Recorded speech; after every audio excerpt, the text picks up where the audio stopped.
സ്നാനത്തിലൂടെ ദൈവത്തിൻ്റെ മക്കളായിത്തീർന്ന നമുക്ക് ദൈവത്തിനുള്ളതെല്ലാം നമുക്കുള്ളതാണ്. ഈശോ പറഞ്ഞു, പരിശുദ്ധാത്മാവ് നിങ്ങളെ സത്യത്തിൻ്റെ പൂർണ്ണതയിലേക്ക് നയിക്കും, എനിക്കുള്ളവയിൽ നിന്നെടുത്ത് നിങ്ങൾക്ക് തരും. പരിശുദ്ധാത്മാവിന്റെ ഒരു പ്രവർത്തനം എന്താണ്? ഈശോ പറഞ്ഞു, എനിക്കുള്ളതിൽ നിന്നെടുത്ത് നിങ്ങൾക്ക് തരും. ഈശോയുടെ വ്യൂ പോയിന്റില് എന്തൊക്കെയാണ് ഈശോയ്ക്കുള്ളത്? ആരെങ്കിലും ഒന്ന് പറയാമോ? എന്താ ഈശോയ്ക്കുള്ളത്? Very good. കണ്ടോ, പിതാവിനുള്ളതെല്ലാം എനിക്കുള്ളതാണ്. കണ്ടോ, വചനത്തിൽ തന്നെ പറയുന്നുണ്ട്, പിതാവിനുള്ളതെല്ലാം എനിക്കുള്ളതാണ്. അപ്പൊ എന്തെല്ലാമാണ് പരിശുദ്ധാത്മാവ് നമുക്ക് എടുത്തു തരുന്നത്? അത് തന്നെ കിട്ടി. തുറന്നപ്പോ എക്സാക്ട് അത് തന്നെ കിട്ടി. പിതാവിനുള്ളതെല്ലാം എനിക്കുള്ളതാണ്. 16-ാം അധ്യായത്തിൽ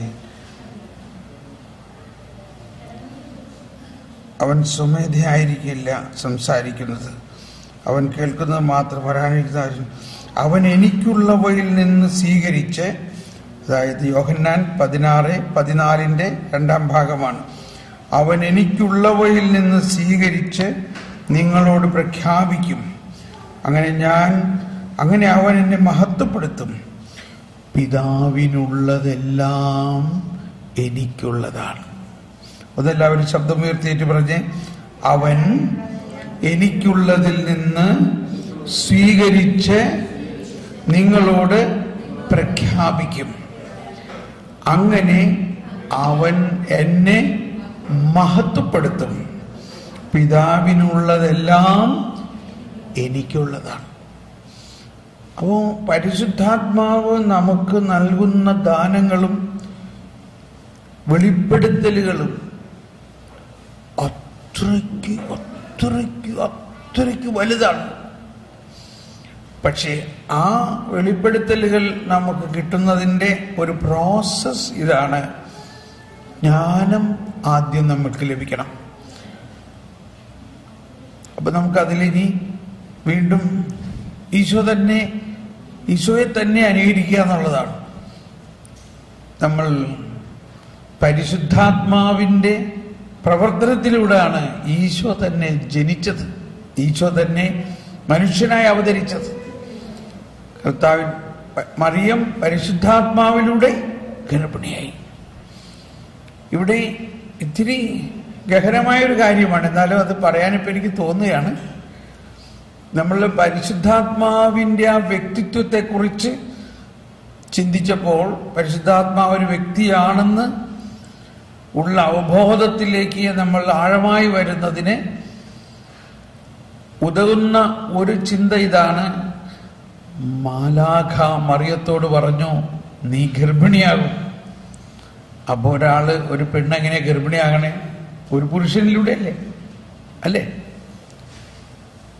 അപ്പൊ മാതാവ് പറഞ്ഞു, ഞാൻ അങ്ങനെ ഒരാളെ അറിയില്ലല്ലോ, എനിക്കൊരാളുമായിട്ടൊരു ബന്ധമില്ലല്ലോ, അല്ലെങ്കിൽ ഞാൻ ഇതുവരെ ഒരാളുമായിട്ട് ഉറങ്ങാൻ തുടങ്ങിയിട്ടില്ലല്ലോ, പിന്നെ എങ്ങനെയാ? അപ്പൊ അവിടെ തന്നെ ഗർഭിണി ആവുന്നു എന്ന് പറയുമ്പോൾ ഒരാളിലൂടെയാണ് ഗർഭിണി ആവുന്നത് എന്നുള്ളത് സിമ്പിൾ ലോജിക്കാണ്, അതിന് പ്രത്യേകിച്ച് ഡെഫിനേഷൻ്റെ ആവശ്യമില്ല, ഇല്ലേ? അപ്പോ മാതാവ് പറയാണ്, ഞാൻ അങ്ങനെ ഒരാളെ അറിയില്ലല്ലോ. അപ്പൊ മാലാഖ പറയാണ്, പരിശുദ്ധാത്മാവ് നിന്റെ മേൽ ആവസിക്കും. അപ്പൊ ജോൺ പോൾ രണ്ടാമൻ പറയുന്നത് ഇതാണ്, ആ നിമിഷത്തിൽ പരിശുദ്ധാത്മാവ് ആകുന്ന വ്യക്തിയിലൂടെ ആയിരിക്കും നീ ഗർഭിണിയാകാൻ പോകുന്നത് എന്നുള്ള ആ ഒരു രഹസ്യം അവളുടെ മാതാവിന്റെ ആത്മാവിലേക്ക് പകർന്നു എന്നാണ് പറയുന്നത്. അത് വളരെ എളുപ്പം നമുക്ക് മനസ്സിലാവില്ലേ? അങ്ങനെ മാലാഖ പറഞ്ഞു, അത്യുന്നതന്റെ ശക്തി നിന്റെ മേൽ ആവസിക്കും, അങ്ങനെ നീ ഗർഭം ധരിക്കും, ജനിക്കാൻ പോകുന്ന കൊച്ചു പരിശുദ്ധനായിരിക്കും, അവനെ നീ യേശു എന്ന് പേരിടണം. അപ്പൊ ഇവിടെയെല്ലാം പരിശുദ്ധാത്മാവാകുന്ന വ്യക്തിയുടെ ഏറ്റവും ഉജ്ജ്വല പ്രവർത്തനം എന്തായിരുന്നു? മറിയം ഗർഭിണിയായി ത്രിത്വത്തിലെ രണ്ടാമത്തെ ആളായ ദൈവപുത്രൻ മനുഷ്യപുത്രനായി അവതരിച്ച ആ സംഭവത്തിൽ പ്രവർത്തിച്ചത് പരിശുദ്ധാത്മാവാകുന്ന വ്യക്തിയാണ്. അപ്പൊ നമ്മൾ എപ്പോഴും കാറ്റായി വരണമേ, തീയായി ഇറങ്ങണേ, വെള്ളമായി ഒഴുകണേ എന്നെല്ലാം പാടാം. പക്ഷെ അപ്പോഴെല്ലാം നമ്മൾ മനസ്സിലാക്കണം, പരിശുദ്ധാത്മാവ് കാറ്റല്ല, തീയല്ല, പ്രാവല്ല. ആരാണ് പരിശുദ്ധാത്മാവ്? ഒരു വ്യക്തിയാണ്. എന്നാൽ അതെല്ലാം ഒരു പ്രതീകങ്ങളാണ്, ഫിഗറേറ്റീവ് ലാംഗ്വേജ് ആണ്. ഇത് മനസ്സിലായി കഴിയുമ്പോൾ തന്നെ നമ്മൾക്ക് ഭയങ്കര ഒരു സത്യം ഇങ്ങനെ നമ്മുടെ ഉള്ളിൽ ഇങ്ങനെ വികസിക്കും. ഈശോ എപ്പോഴും പറഞ്ഞിരിക്കുന്നത് അവൻ, കണ്ടോ, അവൻ വരുമ്പോൾ നിങ്ങൾക്ക് പാപത്തെക്കുറിച്ചും ന്യായവിധിയെക്കുറിച്ചൊക്കെ ബോധ്യപ്പെടുത്തരും. അവൻ വരുമ്പോൾ നിങ്ങളെ അവൻ സഹായിക്കും. അവൻ ഒരു സഹായകനാണ്. അപ്പൊ നമുക്കുണ്ടാകേണ്ട ജ്ഞാനവും എല്ലാം നമുക്ക് ലഭിക്കണമെങ്കിൽ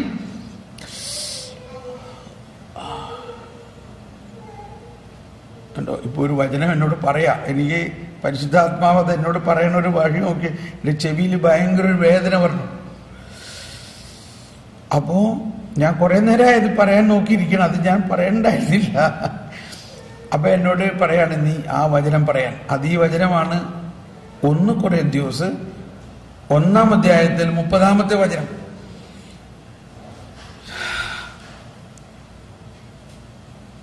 ഇങ്ങനെയൊക്കെ ചില ട്രിക്കുകളുണ്ട് പരിശുദ്ധാത്മാവ്. നമ്മൾ ഒരു കാര്യം പറയാൻ പറഞ്ഞിട്ട് പറഞ്ഞില്ലെങ്കിൽ ഒന്ന് ചെറിയൊരു മുട്ടുതരും, കൊട്ടുതരും, വേദനയൊക്കെ തരും ചിലപ്പോൾ. അങ്ങനെ നമ്മളെ അതിനകത്തേക്ക് കൊണ്ടുവരും.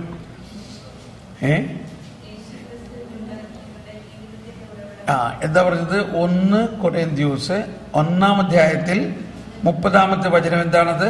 യേശുക്രിസ്തുവിലുള്ള നിങ്ങളുടെ ജീവിതത്തിന്റെ ഉറവിടം അവിടെ നിന്നാണ്. ദൈവം അവനെ നമുക്ക് ജ്ഞാനവും നീതിയും വിശുദ്ധീകരണവും പരിത്രാണവുമാക്കിയിരിക്കുന്നു. ഒന്നുകൂടി എല്ലാവരും ഒന്ന് വായിച്ച വചനം.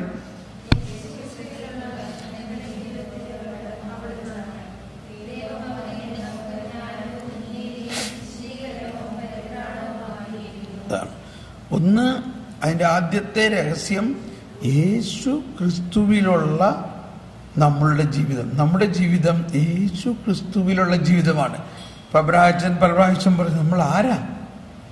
നമ്മൾ മറ്റൊരു ക്രിസ്തുവാണ്. മാമോദീസായിലൂടെ നമ്മൾ മറ്റൊരു ക്രിസ്തുവാണ്.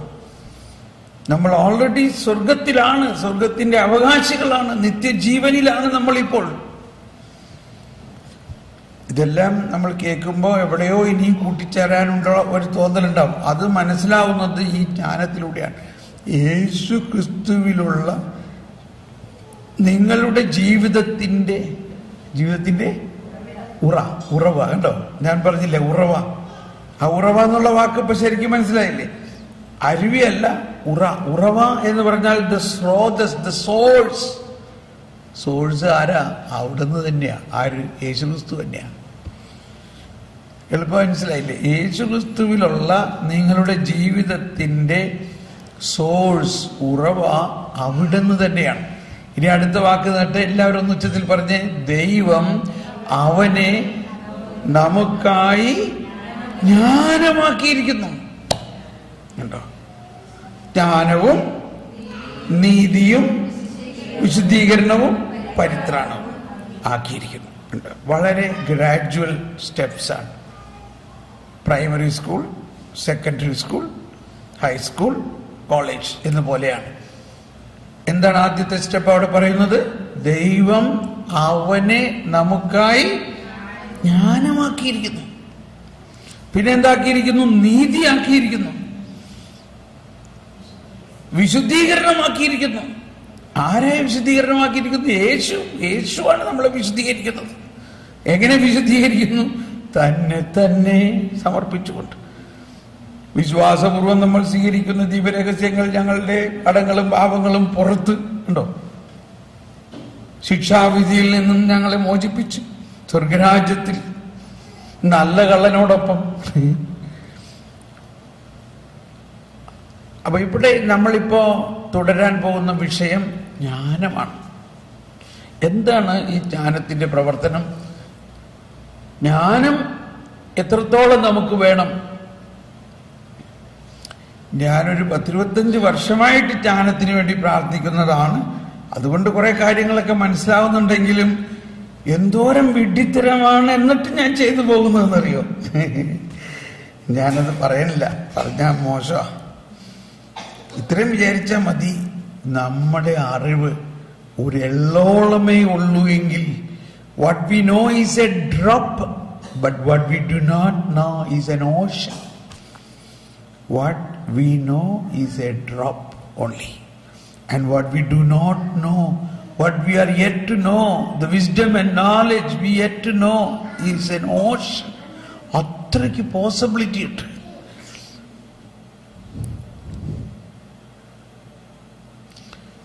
ഇനി ആദ്യം മനസ്സിലാക്കേണ്ടത്, യേശു പറഞ്ഞു എന്നെ അനുകരിക്കുക, എന്നെ അനുഗമിക്കുക.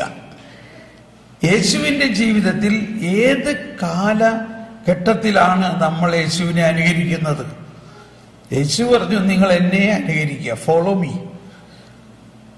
ഏത് പ്രായത്തിലുള്ള യേശുവിനെയാണ് നമ്മൾ അനുകരിക്കേണ്ടത്? ഇങ്ങനെ ചില ചോദ്യങ്ങൾ ചോദിക്കുന്നത് ഒരു തിങ്കിങ്ങിന് വേണ്ടിയാണ്. Think at what age you have to follow him.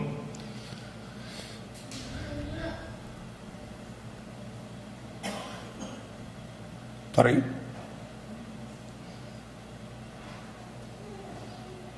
പറയേ.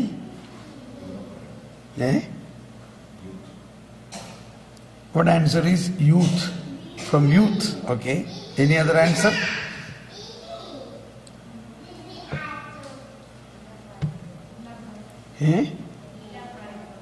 എല്ലാ കാലത്തിലും, എല്ലാ കാര്യത്തിലും. But where to begin? എല്ലാ പ്രായത്തിലും വേർ ടു ബിഗിൻ? ഒരു ബിഗിനിങ് പോയിന്റ് പറയേ. ജനനം മുതൽ, പ്രസന്റേഷൻ മുതൽ. അപ്പോൾ ഇതാണ് ലൂക്കായുടെ സുവിശേഷത്തിൽ ഈ ശിശു എങ്ങനെ വളർന്നു, അവൻ്റെ ബാല്യകാലം, അവൻ്റെ കൗമാരകാലം, അവൻ്റെ യുവത്വം, അവൻ്റെ പ്രായമായ കാലം, ഈ 4 കാലങ്ങൾ അവിടെ പറയുന്നുണ്ട്. അപ്പൊ നമുക്ക് പെട്ടെന്ന് ഈശോന്റെ യൂത്തിലേക്ക് പോകാൻ പറ്റുമോ? അതിനു മുമ്പ് അവന്റെ ബാല്യകാലം. ബാല്യകാലം എന്താണ് ഈശോയുടെ ബാല്യകാലം? ലൂക്കായുടെ സുവിശേഷം 2-ാം അധ്യായം 4-ാമത്തെ വചനം. ലൂക്ക 2-ാം അധ്യായം 4-ാമത്തെ വചനത്തിൽ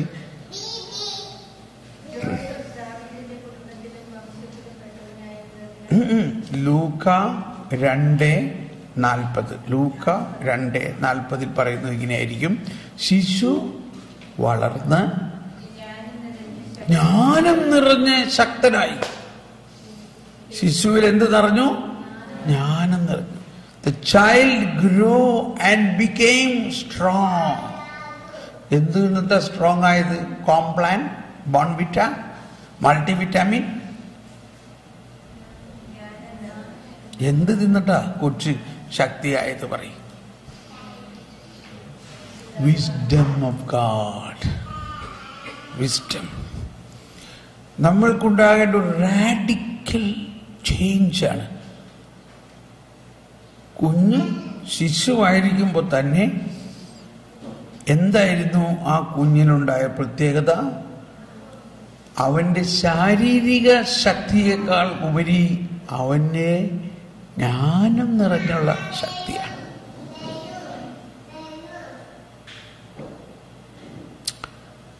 സാരമില്ല, നമ്മളെ മാതാപിതാക്കന്മാർ ഇതൊന്നും നമുക്ക് കുറച്ച് ബോൺവിറ്റയും കുറച്ച് ചക്കയും മാങ്ങയും തോപ്പയൊക്കെ തന്നു അങ്ങനെ വളർത്തി. ആരെങ്കിലും നമ്മളോട് പറഞ്ഞു, എടാ മോനെ, നീ ഇങ്ങനൊന്നും വളർന്നാൽ പോരാ, നിനക്ക് ദൈവിക ജ്ഞാനം കിട്ടണം.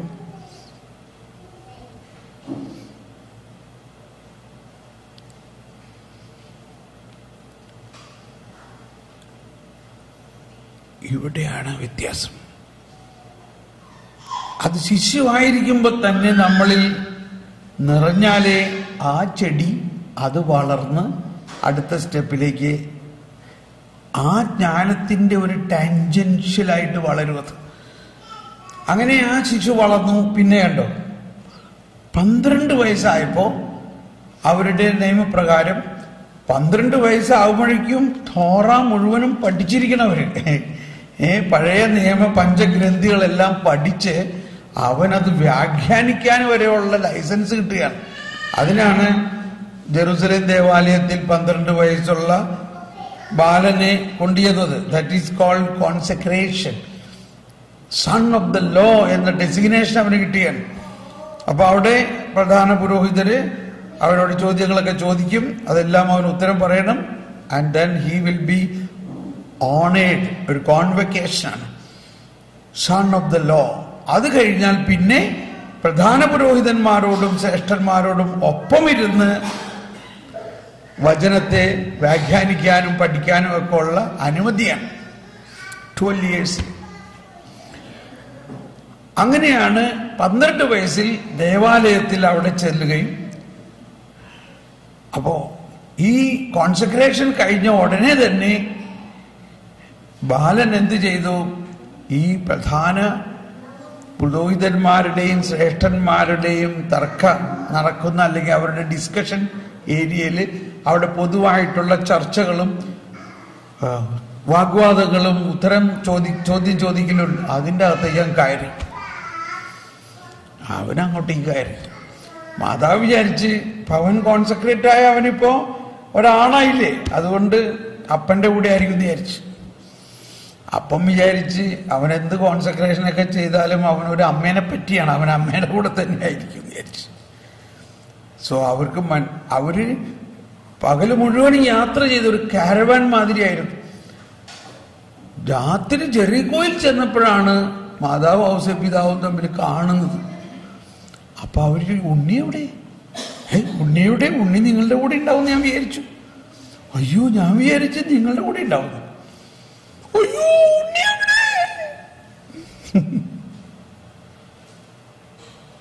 ഉണ്ണി എവിടെ? പിന്നെ ഒരു കണക്കിന് രാത്രി അവിടെ കഴിച്ച് രാവിലെ തന്നെ രണ്ടുപേരും വീണ്ടും ജെറുസലേമിലേക്ക് വന്നു. അവിടെ താമസിച്ച സ്ഥലത്ത് നോക്കി, അവിടെ ഇല്ല. പിറ്റേ ദിവസം വീണ്ടും ദേവാലയത്തിൽ ചെന്നപ്പോ ഉണ്ണി അവിടെ വേദശാസ്ത്രികളോടൊപ്പം ദൈവത്തിന്റെ ജ്ഞാനം അന്വേഷിച്ച് പങ്കുവെച്ചുകൊണ്ടിരിക്കുന്നു. അവിടെ എഴുതിയിരിക്കുകയാണ്, 2:46 വായിച്ച്. 2:46 പറയുന്നത് എന്താ? 3 ദിവസങ്ങൾക്ക് ശേഷം അവർ അവനെ ദേവാലയത്തിൽ കണ്ടു. അവൻ ഉപാധ്യായന്മാരുടെ ഇടയിലിരുന്ന് അവർ പറയുന്നത് കേൾക്കുകയും അവരോട് ചോദ്യങ്ങൾ ചോദിക്കുകയും ചെയ്യുകയായിരുന്നു. ഇപ്പൊ ഈ ഇടയ്ക്ക് നമ്മുടെ ലോഗോസ് ക്വിസ് മത്സരത്തിലെല്ലാം 10 മുതൽ 20 വയസ്സ് വരെയുള്ളവർ, അതാണ് ആദ്യത്തെ ഗ്രൂപ്പ്. പിന്നെ 20 to 30, 30 to 40, 40 to 50, 50 to 60, ഇങ്ങനെ 5 ഗ്രൂപ്പാണ്. അതിന്റെ ഗ്രാൻഡ് ഫൈനലില് ഈ 5 ഗ്രൂപ്പിൽ നിന്നും വന്ന ഫസ്റ്റ് പ്രൈസുകാരുടെ ഒരു സെഷൻ ഉണ്ട്. അപ്പൊ അതൊന്ന് ഒരിക്കൽ POCയിൽ വെച്ച് ആ സെഷന്റെ ക്വിസ് നടക്കുന്ന സമയത്ത് I was also present there. അപ്പൊ ഈ 50 to 60 ഉള്ള ആളുകൾ ചോദിക്കണം അതേ ചോദ്യം തന്നെ ഈ 10 to 20 ഉള്ള കുട്ടിയോടും ചോദിക്കാണ്. പക്ഷെ അതിൽ ഏറ്റവും കൂടുതൽ ആവേശത്തോടെ ഉത്തരം പറഞ്ഞതൊക്കെ ഈ കൊച്ച 10 to 20. ഫസ്റ്റ് പ്രൈസ് അവൾക്ക് കിട്ടിയില്ലെങ്കിലും ഷീ ഡിസേർവ്ഡ് എല്ലാവരുടെ അറ്റൻഷൻ അവൾ കരസ്ഥമാക്കി. അപ്പൊ എൻ്റെ ഒരു ചിന്ത, നമ്മൾ വിചാരിക്കുകയാണ് ഈ കൊച്ചുങ്ങൾക്ക് ഇതൊന്നും ഇപ്പൊ പറഞ്ഞു കൊടുക്കണ്ട, അതൊന്നും അവർക്ക് മനസ്സിലാവില്ല, അതിപ്പോ വേണ്ട. പക്ഷെ ട്രിഗ്നോമെട്രി മാത്തമാറ്റിക്സും ഒക്കെ ട്യൂഷൻ കൊടുത്ത് അവരെ നമ്മൾ പഠിപ്പിക്കുക. അത് പഠിച്ചില്ലെങ്കിൽ പരീക്ഷ പാസ്സാവില്ല. ദൈവവചനവും ബൈബിളും പഠിപ്പിക്കുന്ന ആരും പറയും, അയ്യോ അതൊന്നും ഇപ്പൊ ഒന്നും പഠിക്കണ്ട.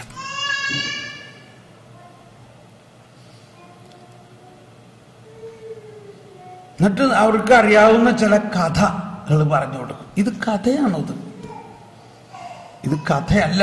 Bible is not a romantic story. It is a event happened historically which has everlasting power. ഈ ജ്ഞാനമാണ് നമ്മൾക്ക് ഇനി അടുത്ത തലമുറയ്ക്ക് വേണ്ടത്, നമുക്കും വേണ്ടത്. സ്നേഹമുള്ളവരെ, അപ്പൊ യേശുവിന്റെ ജീവിതത്തിന്റെ ആ ബയോഗ്രാഫിക്കൽ ആ സ്റ്റെപ്പ് ബൈ സ്റ്റെപ്പ് ഉയർച്ച നോക്കി. ശിശുവായിരുന്നപ്പോൾ ജ്ഞാനം നിറഞ്ഞ് ശക്തനായി. 12 വയസ്സായിരുന്നപ്പോഴും അവനിൽ കണ്ടതെന്താ?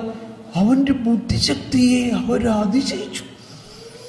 പിന്നെ കുറെ കഴിഞ്ഞപ്പോഴും എന്താ കണ്ടത്? അവൻ ജ്ഞാനത്തിലും കൃപയിലും വളർന്നു. അവൻ വലുതായി കഴിഞ്ഞപ്പോ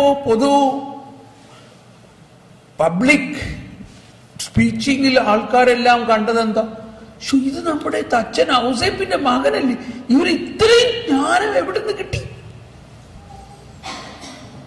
ആളുകളെല്ലാം അവന്റെ ജ്ഞാനവചസ്സുകൾ കേൾക്കാൻ തടിച്ചു കൂട്ടി. അങ്ങനെ അവന്റെ പ്രഘോഷണം കേട്ടുകൊണ്ടിരുന്നപ്പോ ഒരമ്മച്ചി എഴുന്നേറ്റ് എന്ന് പറയാൻ, ഓ ഷടാ മോനെ, നിന്നെ വഹിച്ച ഗർഭവും നിന്നെ പാലൂട്ടിയ മുലകളും എത്ര ഭാഗ്യവതി. കേട്ടോ, എല്ലാം അവന്റെ ജ്ഞാനത്തെക്കുറിച്ചല്ലേ പ്രകീർത്തിക്കണേ. സ്നേഹമുള്ളവരെ, ഒരു നിമിഷം ഒന്ന് കണ്ണടിച്ച് നമ്മുടെ മനസ്സ് ആ ഒരു ഡയറക്ഷനിലേക്ക് ഒന്ന് കൊണ്ടുപോയി, കർത്താവേ ഇപ്പോഴെങ്കിലും ഞങ്ങളുടെ ജീവിതത്തിലേക്ക് ഈ ദൈവീക ജ്ഞാനത്തിന്റെ പാത തുറക്കണമേ. ജ്ഞാനസ്നാനത്തിലൂടെ ഈ ജ്ഞാനം ഞങ്ങളിൽ പൂർണ്ണമായി നൽകിയിട്ടുണ്ടെങ്കിലും അത് ഞങ്ങളിൽ ഇനിയും തുറന്നിട്ടില്ല. അങ്ങനെ പ്രാർത്ഥിക്കുക. എന്നിൽ വസിക്കുന്ന പരിശുദ്ധാത്മാവേ, എന്നിൽ വസിക്കുന്ന പരിശുദ്ധാത്മാവേ, ജ്ഞാനം തുറക്കണമേ, വിവേകം തുറക്കണമേ. ജ്ഞാനസ്നാനത്തിലൂടെ എനിക്ക് നൽകിയിരിക്കുന്ന ജ്ഞാനം തുറക്കണമേ. എന്റെ ബുദ്ധിയെ പ്രകാശിപ്പിക്കണമേ. ദൈവിക ജ്ഞാനം നൽകണമേ. ദൈവത്തെക്കുറിച്ചുള്ള അറിവ് നൽകണമേ. ദൈവത്തെക്കുറിച്ചുള്ള ദൈവിക രഹസ്യങ്ങൾ വെളിപ്പെടുത്തി തരണമേ. ഇങ്ങനെ പ്രാർത്ഥിച്ചാൽ മതി. ഇങ്ങനെ തന്നെ ഇടയ്ക്കിടയ്ക്ക് പ്രാർത്ഥിക്കണം. പ്രാർത്ഥിക്കുമ്പോൾ മനസ്സിലാക്കേണ്ടത് ജ്ഞാനം നമ്മളിൽ ഓൾറെഡി ഉണ്ട് ജ്ഞാനസ്ഥാനത്തിലൂടെ. പക്ഷെ അതിങ്ങനെ ഒരു ഗിഫ്റ്റ് പോലെയാണ്. അതൊരു ഗിഫ്റ്റ്, ഒരു ബോക്സ് ആണ്. ആ വലിയ ബോക്സ് മുഴുവനും തുറന്നിട്ടില്ല. അതിന്റെ റാപ്പർ തുറന്നപ്പോഴേക്കും നമുക്ക് ഇതെന്തോ വലിയ സാധനമാണ്, ഇവിടെ ഇരിക്കട്ടെ, കുറച്ചാൾ കഴിഞ്ഞിട്ട് തുറക്കാം. നമ്മൾ ചിലപ്പോൾ ബർത്ത്ഡേ ഒക്കെ കഴിഞ്ഞിട്ട് പറയാറില്ല, ചേച്ചി വരൂ ബർത്ത്ഡേ ആയിരുന്നു കഴിഞ്ഞ ഞായറാഴ്ച, അത് കഴിഞ്ഞിട്ട് അന്ന് തന്നെ നൈറ്റായിരുന്നു, അത് കഴിഞ്ഞ് പിറ്റേ ദിവസം ഡേ ആയി, പിന്നെ നൈറ്റായി, പിന്നെ എനിക്ക് ആ പെട്ടി തുറക്കാനേ പറ്റിയിട്ടില്ല. ഇത് പോലെയാണ് നമ്മളിൽ വിശ്വാസം. ഇത് തന്നെയാണ് വിശ്വാസം എന്നത്. ദാനമാണ്. ജ്ഞാനം ദാനമാണ്. ദാനം എന്ന് പറഞ്ഞാൽ എന്താ? It's A gift.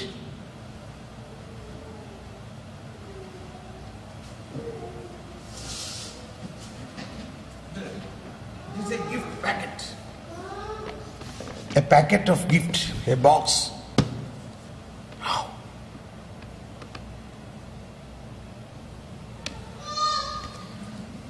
ഇത് തുറന്നാൽ ഇതിൻ്റെ അകത്ത്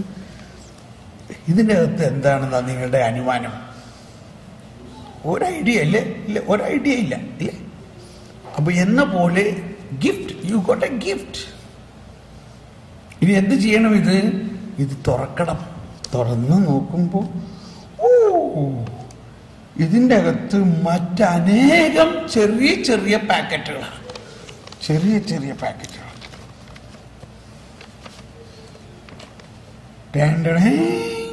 കണ്ടോ? ഇത് കണ്ടോ? ഗ്ലിറ്ററിങ്.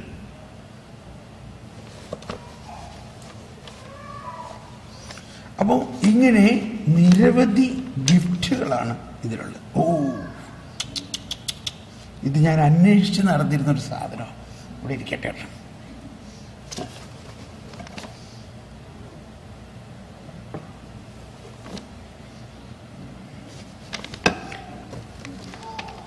അപ്പൊ ഇങ്ങനെ ഇതൊരു സിംബോളിക് ആയിട്ട് നമ്മൾ ചിന്തിക്കണം.